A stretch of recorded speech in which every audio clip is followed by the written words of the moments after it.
శ్రీ లలితా సహస్రనామ స్తోత్రంలోని 514వ నామంగా అమ్మవారిని మూలాధారాంబుజారూఢ అని వసిన్యాది వాగ్దేవతలు కీర్తిస్తున్నారు.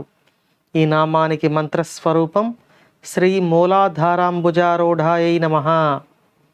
మనం ఇంతకుముందు నామాలలో విశుద్ధి చక్రంలో కొలువై ఉన్న అమ్మవారిని ఢాకినీశ్వరి స్వరూపంలో, ఆ తర్వాత అనాహతంలో కొలువైన తల్లిని రాకినీదేవి స్వరూపంలో, మణిపురంలో కొలువై ఉన్న తల్లిని లాకినీదేవి స్వరూపంలో, స్వాధిష్టానంలో కొలువై ఉన్న తల్లిని కాకినీదేవి స్వరూపంలో కీర్తించుకున్నాం.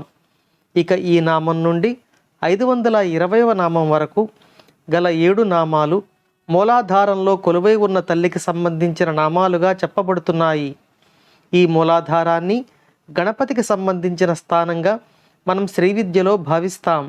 ఈ నామంలో అమ్మవారు తన కుమారుడైన గణపతి యొక్క గృహంలో కొలువై ఉండి మాతృవాత్సల్యమునకు నిలయమై ఉంటారు. ఈ తల్లి సరస్వతి స్వరూపమై మనకు భౌతిక విద్యలే కాకుండా ఆధ్యాత్మిక విద్యను కూడా ఎంతో సులభంగా ఈ అమ్మవారిని శరణు వేడినంతనే అనుగ్రహించగలరు. ఈ అమ్మవారు గర్భస్థ పిండము యొక్క 5వ నెలకు రక్షణగా ఉండి అనుగ్రహిస్తారు.